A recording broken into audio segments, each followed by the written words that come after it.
Camping na ulit! Ayan guys, meron na tayong bagong malaking tent, no? So ipapakita ko sa inyo kung paano siya set up ngayon, no?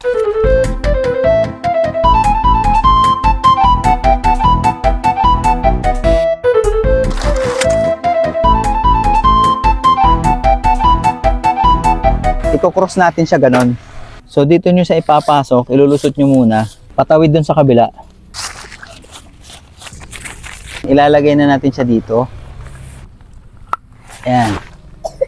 Yan. Yan, ganyan. Meron dito marking na red, no? Ito yung lalagyan natin kada corner.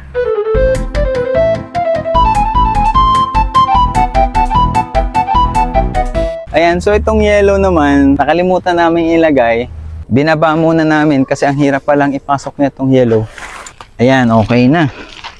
Kailangan yung ipasok to dito, pag ganyan, sa lahat ng corners. Itong natitirang pole natin, para dito yan sa harap.